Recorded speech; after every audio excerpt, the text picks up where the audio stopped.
En septiembre de 2014, llega a Buenos Aires una valija diplomática procedente de Ciudad del Cabo. A poco de asumir, el nuevo agregado militar en Sudáfrica descubre viejos archivos y le informa al Ministerio de Defensa.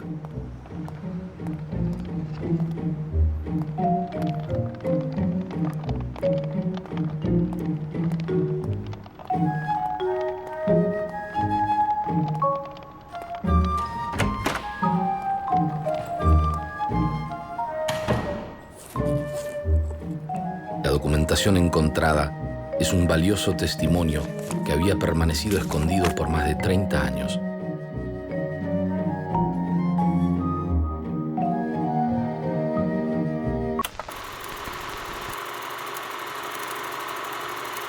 March 24th, 1976. The military acceded to power. Terrorism prevailed. Terrorism that occurred during the constitutional government and which had been encouraged from abroad to bring Argentina into a situation of chaos. There was a need to resort to the intervention of the armed forces due to the political, administrative and social disorder Argentina suffered in 1976. Entre los materiales descubiertos se encuentra Argentina y el terrorismo, una película de propaganda encargada por la Junta Militar cuando su gobierno atraviesa el peor momento. Para 1981, las terribles violaciones a los derechos humanos se difunden por todo el mundo y la grave crisis económica genera un creciente descontento en la sociedad. La película busca revertir la mala imagen de la dictadura dentro y fuera del país. No era un golpe más, era el golpe de todos los golpes. Y ese golpe de todos los golpes tenía que tener un programa económico muy duro. Tenía que cambiar a la sociedad de raíz. Se abre, señores, un nuevo capítulo en la historia económica argentina. Su proyecto económico transforma para siempre a la economía argentina. Es imposible entender las características de la dictadura sin entender la relación Videla-Martínez de Oz. La cúpula empresaria local y toda la élite liberal conservadora de la Argentina es la que planifica política económicamente el golpe y la cúpula militar argentina es la que planifica la represión. The military government, with the cooperation of the public, finally brought an end to the chaos.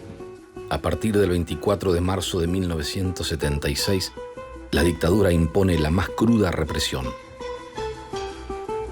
El régimen del terror, que garantiza la aplicación de un plan económico profundamente antipopular, solo fue posible con una campaña de acción psicológica muy bien planificada.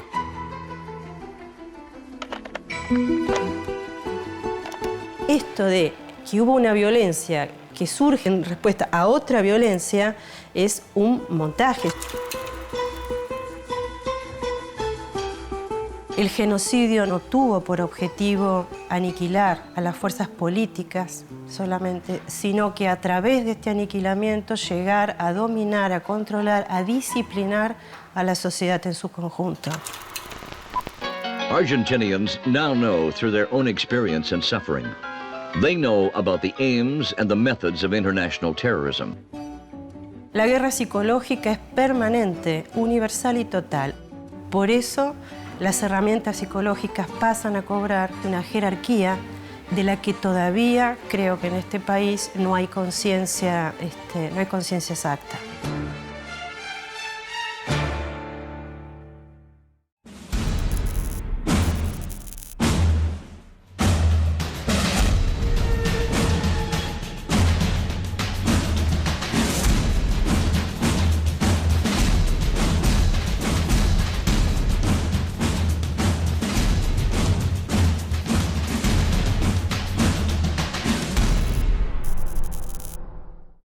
Comunica a la población que a partir de la fecha el país se encuentra bajo el control operacional de la Junta Militar. Se recomienda a todos los habitantes... El 24 de marzo de 1976, la Junta Militar toma el poder. De autoridad militar, firmado Jorge Rafael Videla, Teniente General, Comandante General del Ejército. Emilio Eduardo Macera, Almirante, Comandante General de la Armada. Orlando Ramón Agosti, Brigadier General. comandante general de la Fuerza Aérea.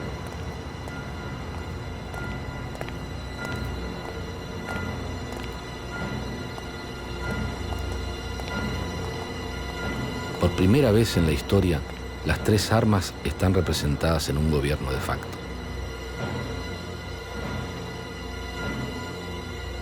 El asalto al poder se concreta el 24 de marzo, pero se venía preparando desde varios meses atrás. Es el último paso de una ofensiva escalonada y completamente secreta. Como si la voluntad de Dios quisiera demostrar sobre estas tierras de cuánto es capaz el ejército argentino cuando lucha por la libertad. A fines de agosto del 75, los generales del ejército se rebelan contra la conducción de la fuerza. La sublevación es un golpe interno que condiciona al gobierno civil y le impone un nuevo comandante en jefe, Jorge Rafael Videla. Videla es un representante del ala más liberal y antiperonista del ejército. Desde su nueva posición, promete respeto al orden constitucional.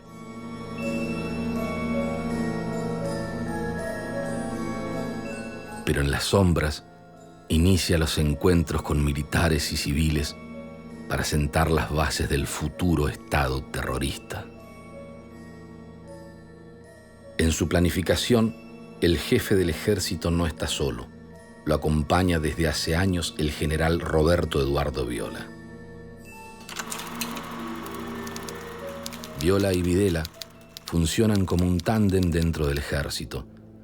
Videla cumple un rol operativo. Viola es el encargado de la negociación política. La designación de Videla como comandante en jefe fue producto de un apriete militar al gobierno civil, de una situación de crisis, de rebelión, y de ese modo Videla llega a la comandancia en jefe del ejército y ubica en los principales puestos a generales duros. Estos generales luego se van a transformar en lo que el sentido común conoció como los duros del ejército, como los señores de la guerra. Generales con, que defendían un fuerte antiperonismo, que eran muy reacios al acercamiento con las organizaciones políticas y que van a tener a su cargo la conducción operativa de la represión. Tras la muerte de Juan Domingo Perón, el país pierde a su gran figura de consenso. Su viuda y sucesora en el cargo poco puede hacer para frenar la violencia política y los efectos de la crisis económica internacional. Tras el severo ajuste bautizado popularmente como el Rodrigazo, se produce la primera huelga general a un gobierno peronista. ¡No cejaré! ¡Ni habrá nada! ¡Ni nadie que me detenga para que la Argentina sea feliz y sea feliz para todos los argentinos! En este contexto de crisis, Videla y Viola logran sumar al jefe de la Marina a la conspiración. Emilio Eduardo Macera es el comandante en jefe de la Armada. Busca el apoyo peronista a su ambicioso proyecto de ser el presidente de la nación. Incluso intenta acercarse a Isabel, a quien agasaja con bombones y flores. Pero al ver que su gobierno está destinado al fracaso, se suma a la escalada golpista.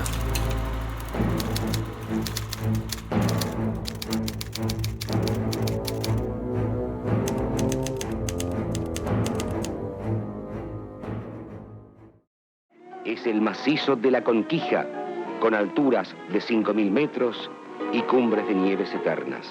En este marco de enorme belleza vital, el ejército argentino, apoyado por lo mejor de su pueblo, combatió y venció como siempre lo hizo, a través de su historia, a un enemigo extraño, cruel, implacable, dogmático y artero.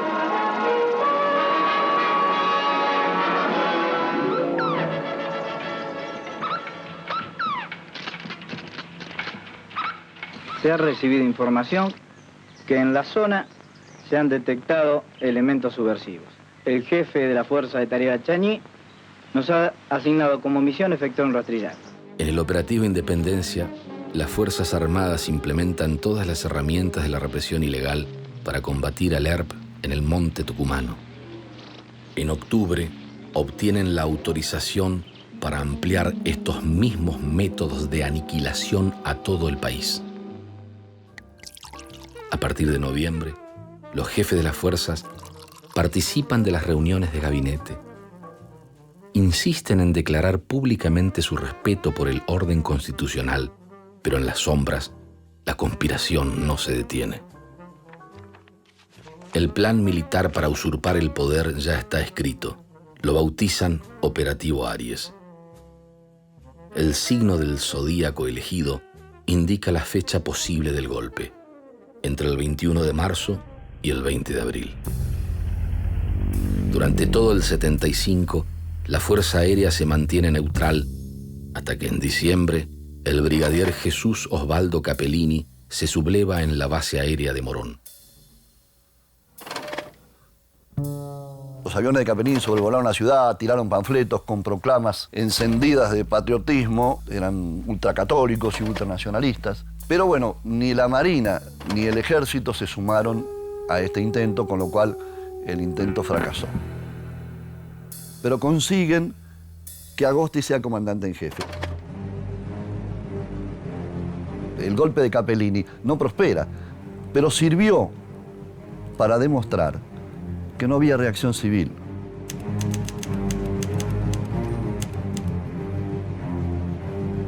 Orlando Ramón Agosti es el brigadier más antiperonista de la aeronáutica. Vecino del jefe del ejército y amigo íntimo del comandante de la Armada. Al llegar a la jefatura, abandona la postura legalista de su fuerza y se suma a la conspiración. Entonces ahí en ese momento, 3 meses antes del golpe, los 3 comandantes golpistas estaban en la pole position. Para fin de año, las organizaciones armadas están seriamente diezmadas. En octubre, Montoneros recibe un duro golpe en Formosa. En diciembre, el ERP pierde a muchos de sus combatientes en Monte Chingolo.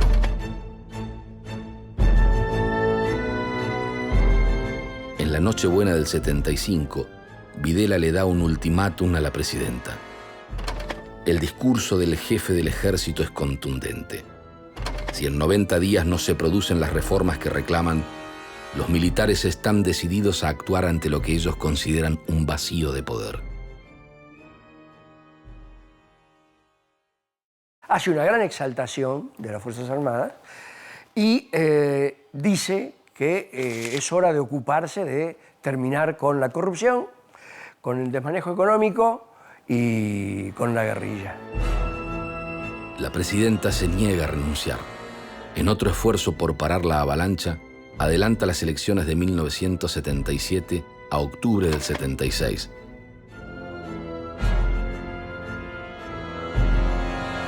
Busca sumar a las Fuerzas Armadas al gobierno, pero los militares se niegan rotundamente.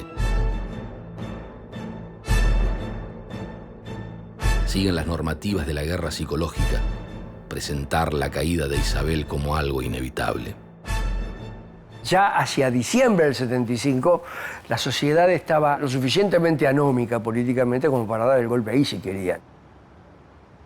Hubo alguien, Álvaro Soaray, que aconsejó que dejaran que el gobierno de Isabel se siguiera deflecando, de modo tal que el golpe fuera una suerte de clamor popular.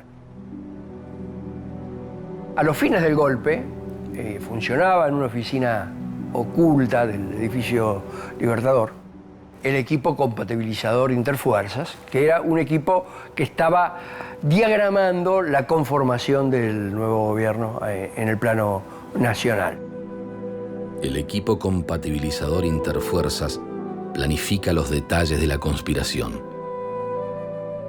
Las guarniciones militares se preparan para convertirse en centros de exterminio y se elaboran las listas de personas que se busca eliminar. Estos nombres son provistos por servicios de inteligencia y también por empresarios que entregan a las comisiones internas de sus fábricas. Este equipo también tiene a su cargo la elección del futuro gabinete. 2 semanas antes del golpe, el elegido para dirigir el Ministerio de Economía está a miles de kilómetros de distancia cazando animales salvajes en Kenia. La Junta Militar ya conoce su plan económico y quiere conversar personalmente algunos detalles de su implementación.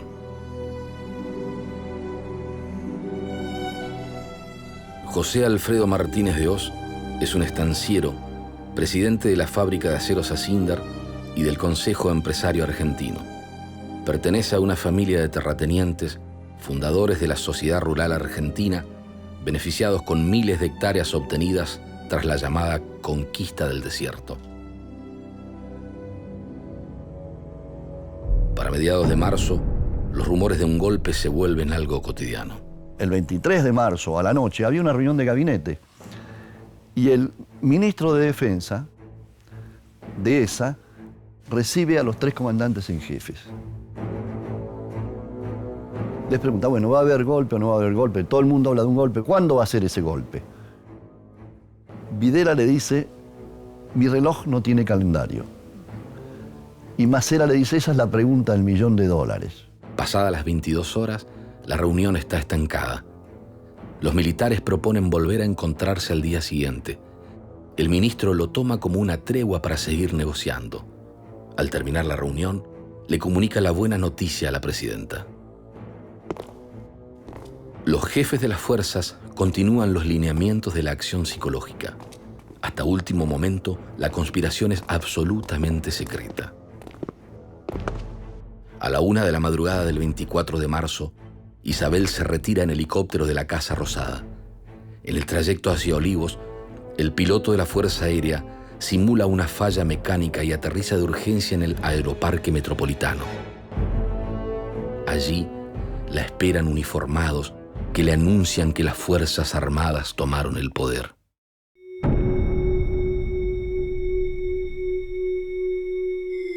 Una semana después del golpe militar, Martínez de Hoz anuncia el otro golpe. Se abre, señores, un nuevo capítulo en la historia económica argentina. Martínez de Hoz en ese discurso, que es un discurso largo, que da todo su programa económico, y ahí está la famosa frase de él que dice que hay que terminar con este socialismo estatizante. Para él, socialismo había sido del peronismo, pero incluía Frondizi, incluía Hungría, todo era socialismo. Yo creo que el corazón del plan es atacar el proceso de industrialización por sustitución de importaciones, que en Argentina ya había empezado en la década del 30, pero que el peronismo profundiza. Atacar fuertemente el poder de la clase obrera argentina. Y después las reformas estructurales. Es imposible entender las características de la dictadura sin entender la relación Videla-Martínez de Hoz. Yo creo que ese tándem fue tan fuerte que se puede decir que Videla fue el jefe militar y Martínez de Hoz el jefe civil de la dictadura.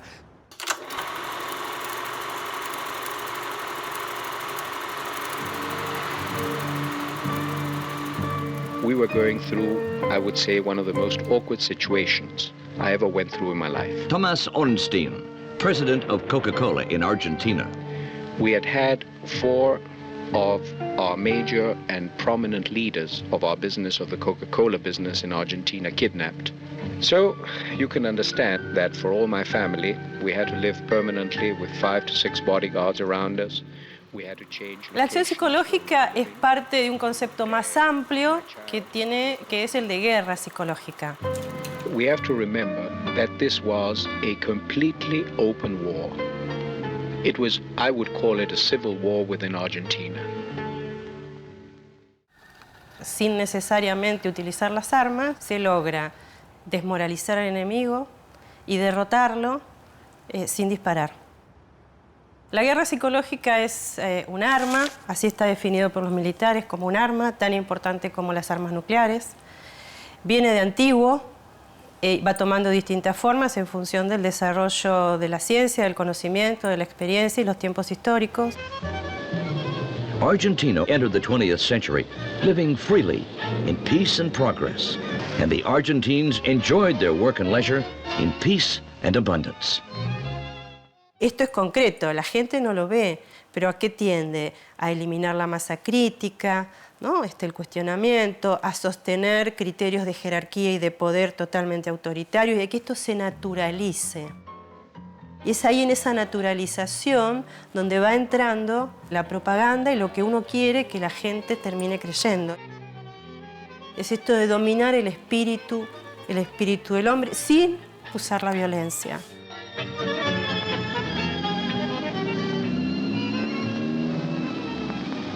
But during that time, violence and terrorism spread worldwide. Argentinians thought they were safe, but Marxist-Leninist terrorism saw the country as a very important target. Then the way to chaos started.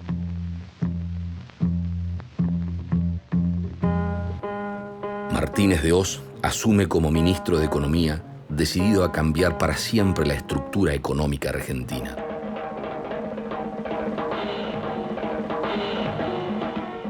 Su equipo de colaboradores está formado por hombres de las finanzas, Chicago Boys, con estudios en universidades del exterior, fieles seguidores de Milton Friedman, el padre del neoliberalismo. Todos ellos son viejos conocidos del Club Ascuénaga.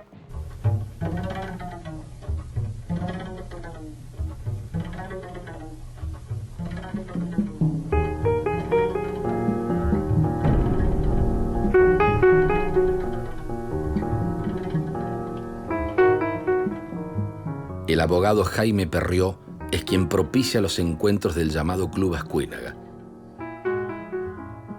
Ante el debilitamiento del gobierno constitucional, le acerca planes a los militares que están agazapados esperando el momento para dar el golpe.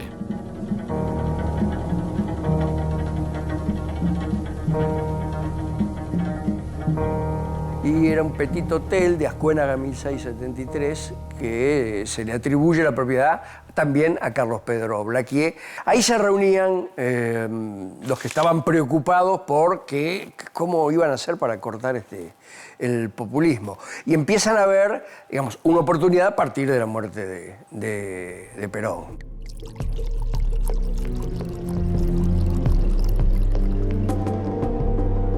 Y hacían conferencias o mesas redondas y un personaje que se llama Jaime Perrió, que había sido ministro de Justicia de la NUNCE, inventor del famoso Camarón, aquella cámara ilegal para reprimir los que llamaban delitos subversivos, hace una mesa chica y empiezan a elaborar paper para acercarle a la Junta.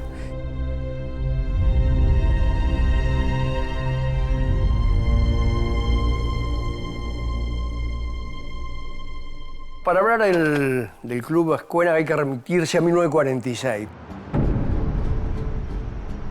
Ahí se crean unos muchachos de 20 años, el Ateneo de la Juventud Democrática Argentina, AGDA, cuyo primer presidente con 20 años es José Alfredo Martínez de Hoz. Es una institución que se crea al calor del desconcierto que le produce la aparición del peronismo. Son todos nombres que van flotando en toda la cadena de golpes que se inaugura a partir del golpe del 55 y que concluyen con 50 y pico siendo la plana mayor civil de la dictadura militar. En ese marco también aparece un personaje que viene del mundo de la inteligencia militar, que es Hugo Miatelo, que se acerca mucho a Perrió y posiblemente es la correa de transmisión a Videla de los documentos de los papers que iban elaborando en esa mesa chica del club. Hugo Miatelo es un militar retirado, especialista en comunismo e inteligencia militar, compañero de estudios y amigo íntimo de Videla. Es quien convence al jefe del ejército de que la lucha contra los opositores debe hacerse con métodos clandestinos. Civiles y militares coinciden en su diagnóstico de la crisis argentina. Creen que se trata de un agotamiento del proceso de organización nacional, el proyecto iniciado por Bartolomé Mitre y continuado por la generación del 80 que, tras derrotar a Rosas en Caseros, se propuso fundar la nación sobre nuevas bases.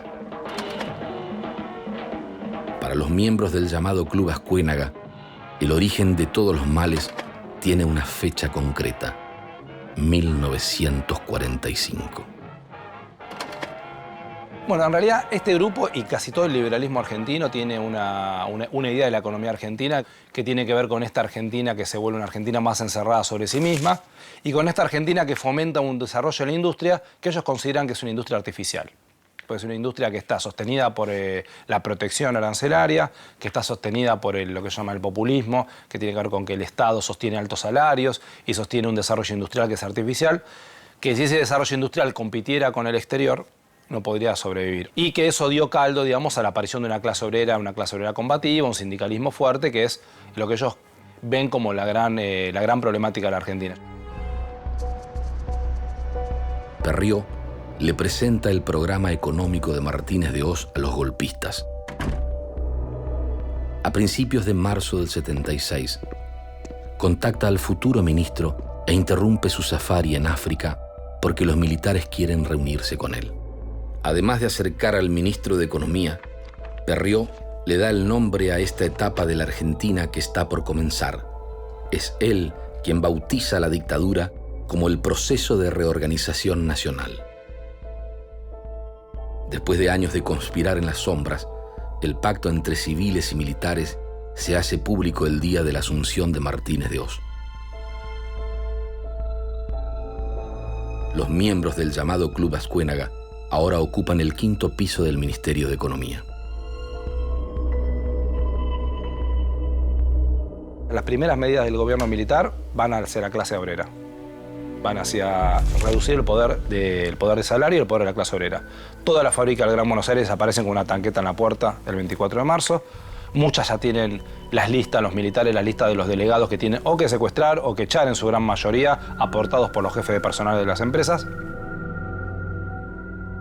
Y Martínez de Hoz, con la mirada neoliberal, va a plantear que el gran problema de los salarios, de la inflación argentina, son los salarios y el alto consumo, y va a plantear congelamiento de salarios y liberación de precios. En esos 3 meses se da la caída del salario real más importante de la historia argentina. 40% en 3 meses.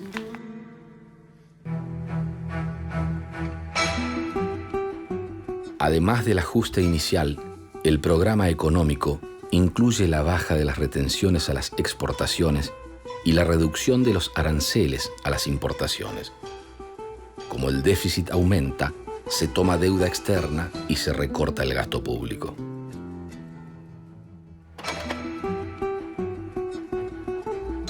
Otro paso clave en la transformación de la estructura económica del país es la reforma financiera del año 77. Y la reforma financiera va a cambiar una cantidad de cosas en la Argentina, también culturales. Se inventa el plazo fijo a 7 días, que es un desquicio absoluto para una economía que intenta planificar un desarrollo, que la gente esté sacando su plata cada 7 días. Y la reforma financiera va a imponer una lógica de premiar a los bancos con subsidios que ofrezcan más tasa de interés en los plazos fijos. Para que la gente cambie su forma de ahorro, entonces lo que le hacen, le dan premio a los bancos. Los que ofrecen mayor tasa de interés tienen un premio.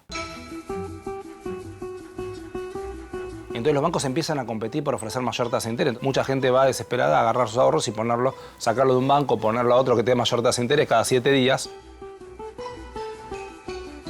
Los economistas relacionados con el mundo de las finanzas saludan el nuevo plan y los medios de comunicación se muestran optimistas.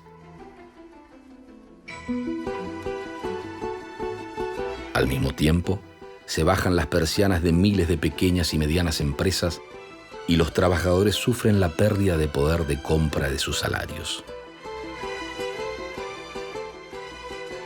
La marcha de la economía amenaza la unidad de las Fuerzas Armadas. Al ala más dura y nacionalista, encabezada por Macera, le preocupa el empobrecimiento de parte de la sociedad. Creen que un desocupado es un guerrillero en potencia. A pesar de las críticas, Videla sostiene a Martínez de Hoz. A Macera solo le queda esperar que el plan económico fracase y así ver crecer sus chances de llegar a la presidencia.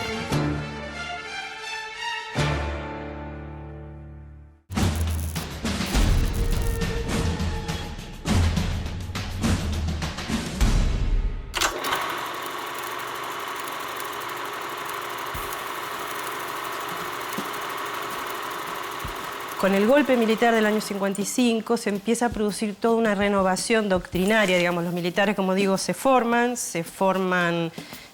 con un conocimiento amplio, aunque nosotros no lo creamos. Van cambiando sus normativas, sus maneras de hacer, sus maneras de conceptualizar. Aparece una redefinición del enemigo. El enemigo pasa a ser un enemigo interno, no un enemigo externo. No hay dos ejércitos enfrentándose en un campo de batalla. Y en esa medida la guerra psicológica empieza a cobrar otra dimensión. I believe the government has the right and the duty to suppress subversion and to assure thus the rights of lives and properties of its citizens in order to ensure order in the life of the community. La guerra psicológica es permanente, universal y total. Es permanente porque no conoce tiempo de paz o tiempo de guerra, es universal porque no conoce frontera y es permanente porque, según escriben, intenta dominar y llegar al espíritu mismo del hombre. El golpe del 24 de marzo de 1976 es un golpe distinto a los otros golpes que interrumpieron la vida democrática del país. En función del fracaso de golpes anteriores y desunión de las fuerzas, habían hecho ese equipo compatibilizador interfuerzas del que hablamos y habían decidido repartirse el poder entre las tres armas, a pesar de la asimetría en cuanto a cantidad de efectivos, en un 33%. Para evitar tensiones y conflictos del pasado, los comandantes acuerdan un reparto equitativo del poder. Cada fuerza tendrá el 33% de los ministerios, gobernaciones y dependencias estatales. Según las bases del proceso de reorganización nacional, el órgano central de gobierno es la Junta Militar. También contempla la figura de un presidente, que depende de esta Junta y no puede ser ninguno de sus tres miembros. Pero la intención de distribuir equitativamente el poder se vuelve muy difícil de llevar a la práctica por la histórica superioridad del ejército. El general Videla va a asumir como un doble cargo, una doble posición, transformándose en lo que la prensa del periodo llamó el cuarto hombre. Hay una superposición de cargos entre el de presidente de la Nación y miembro de la Junta Militar en la figura del general Videla, siendo que el proceso había indicado en sus reglamentos que estos dos cargos debían estar separados. El ejército argumenta todo el tiempo, esta superposición de funciones va a desaparecer cuando el proceso termine su etapa de excepcionalidad, es decir, la etapa más cruenta de la lucha antisubversiva.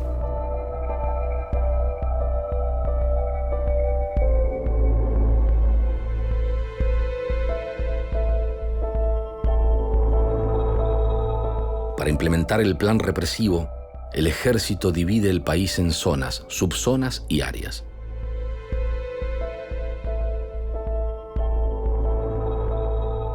Los jefes de cada zona son los dueños de la vida y de la muerte en sus territorios. Se los bautiza como los señores de la guerra.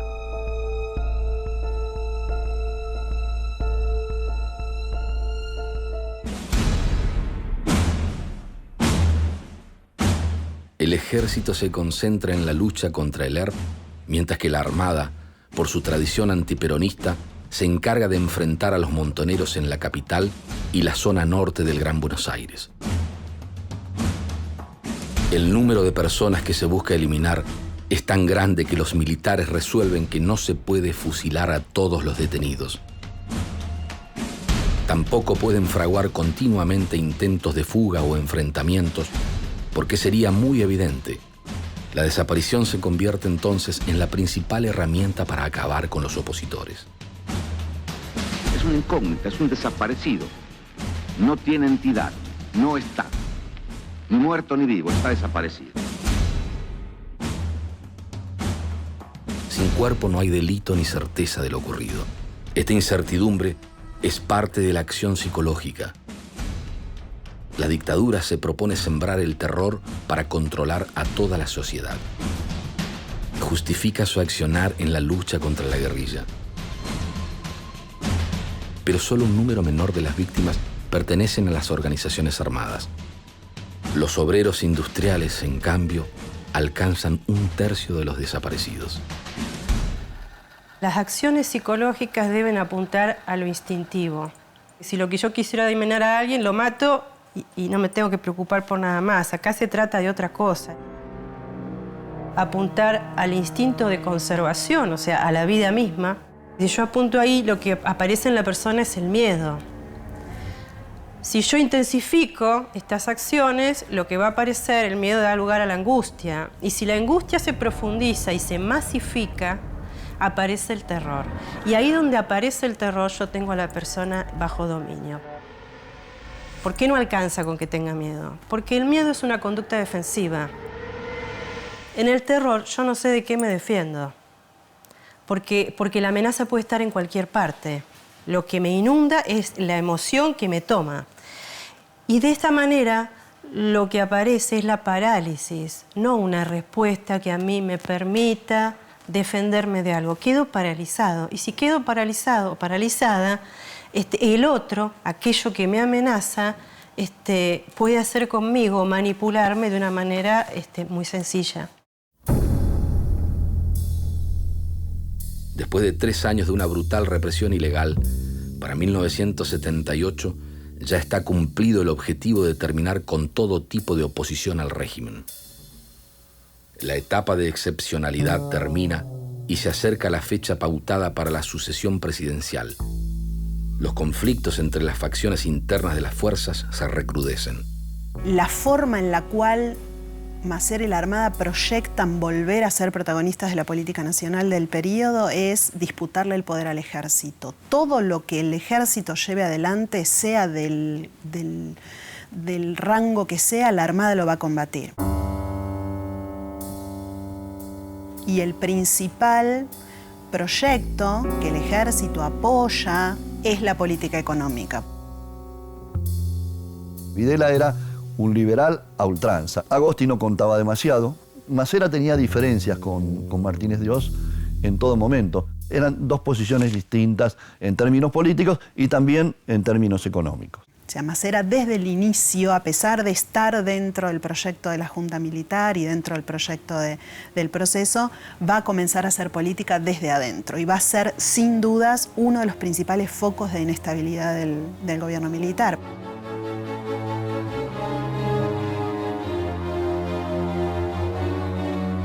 Además de la política económica y la lucha por el poder, la continuidad de la dictadura es una de las principales fuentes de conflicto entre los jefes del ejército y la armada.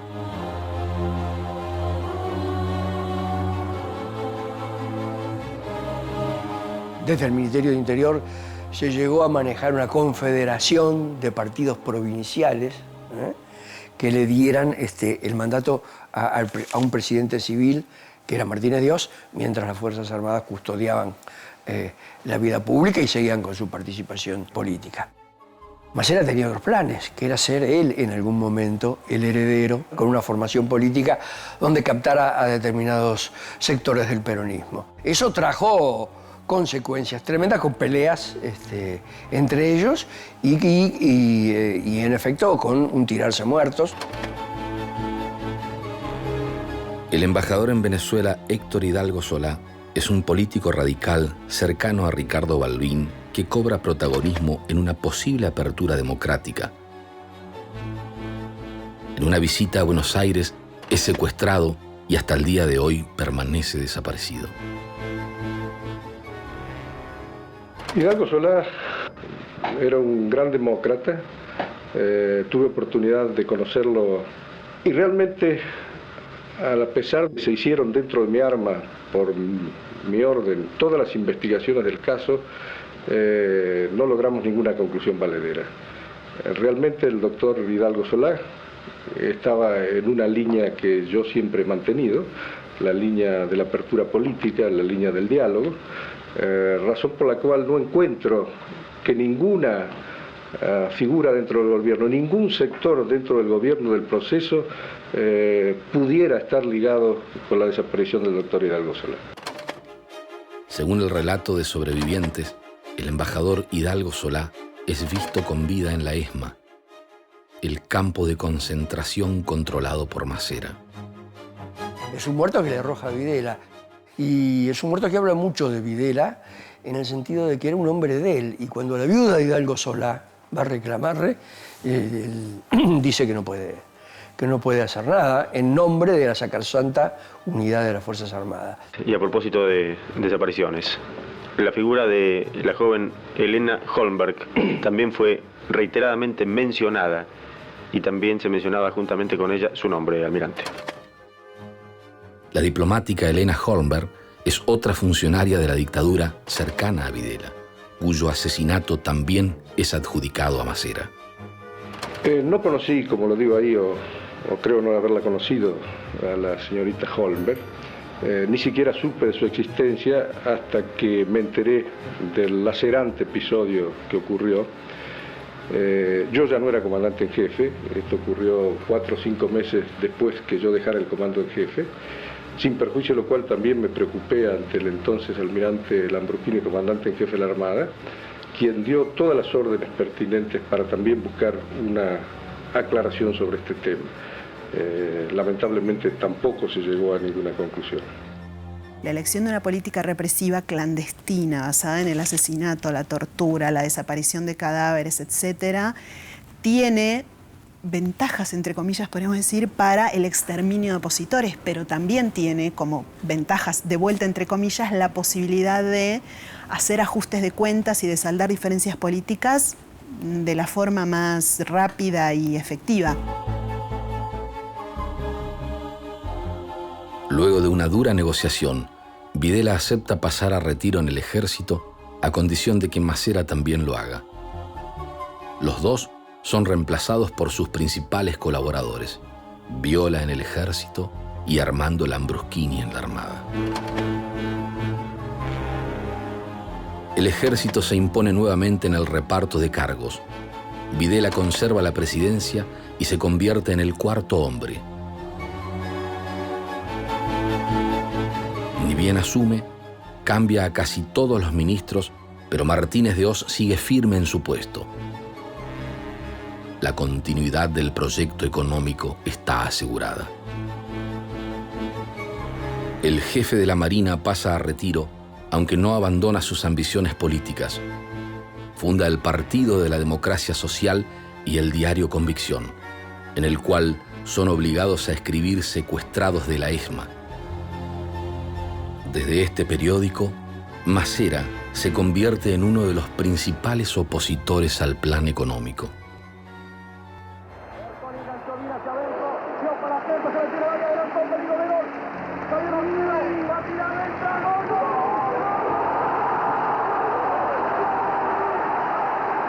Durante el Mundial de Fútbol, los ojos del mundo están puestos en Argentina.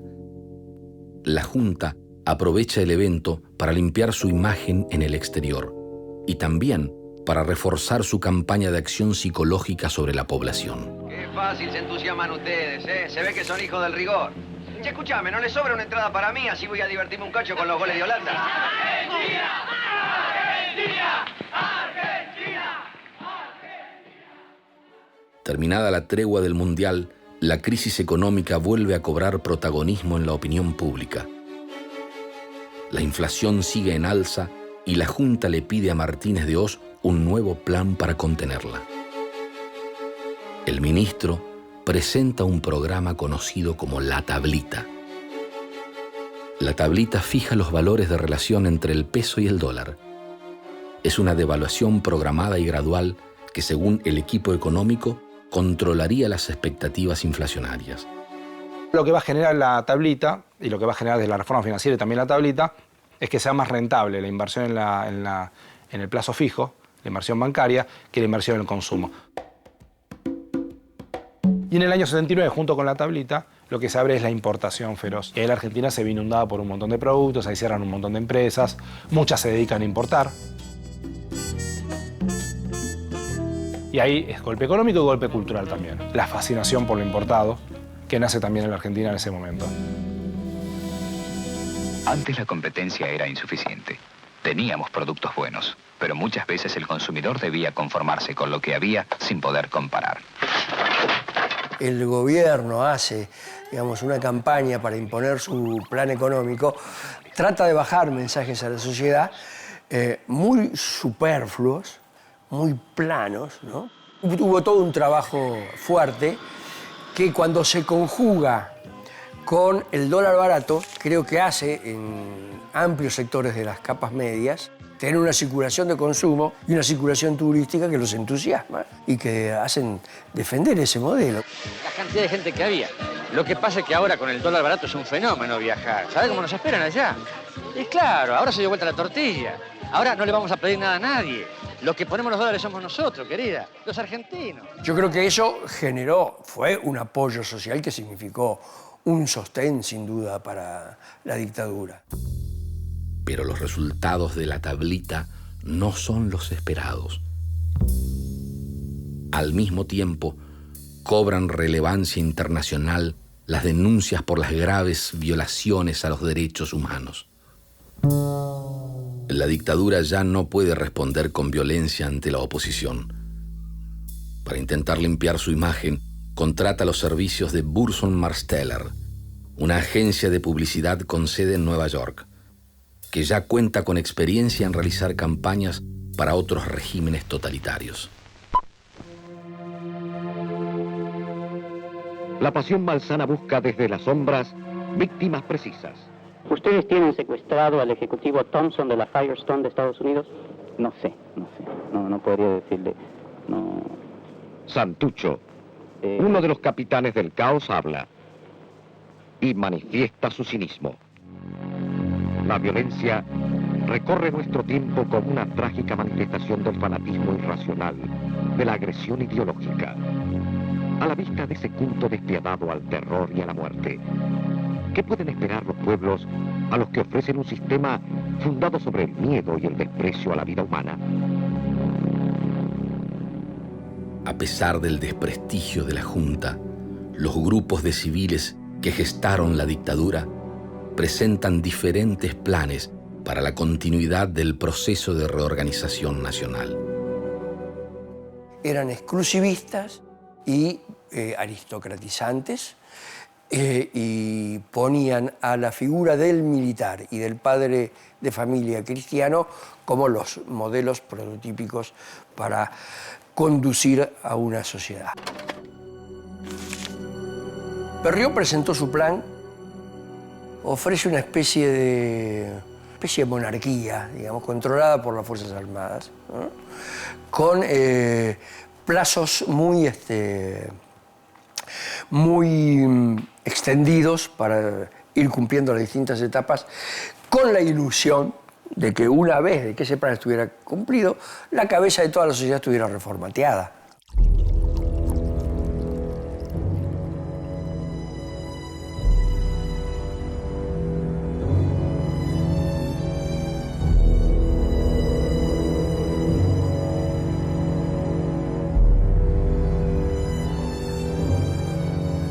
Ese plan implicaba un presidente elegido por una especie de consejo de notables que ponía una serie de condiciones. Ser casado y tener por lo menos un hijo. Ser varón, por supuesto. Y una serie de condiciones absolutamente que retrotraen la armazón del poder previo a la Revolución Francesa. Pero, a pesar de los planes de los civiles, el desmoronamiento del gobierno militar es inevitable. La tablita desemboca en una profunda crisis financiera que termina con la gestión del ministro de Economía. El 29 de marzo de 1981, Videla y Martínez de Hoz dejan sus cargos. La crisis económica, las denuncias internacionales y la derrota militar en Malvinas precipitan el final de la dictadura. Además de justificar sus crímenes y ocultar el saqueo y la ruina económica, la propaganda de la dictadura intentó sembrar el miedo y la sospecha en la sociedad civil. El régimen del terror buscó quebrar los lazos de solidaridad y participación popular que habían costado mucho tiempo construir. Hacer sentir a cada argentino cómplice y beneficiario de sus acciones más aberrantes. El horror ha quedado atrás. La sociedad argentina pasó una durísima prueba. Ha llegado el momento de ganar la paz y de preguntarnos, ¿quiénes serán los destinatarios de esta victoria? Serán los millones de argentinos que buscan una causa fundada en el amor, en la justicia y en la libertad. Una causa que, con la fuerza invencible de los ideales más nobles, triunfe sobre la violencia, los extremismos y el odio. Se habrá contribuido a formular un mundo mejor. Y al dar gracias al Señor por esos logros, exaltando las imágenes de vida y de amor, podremos exclamar con énfasis: ganamos la paz.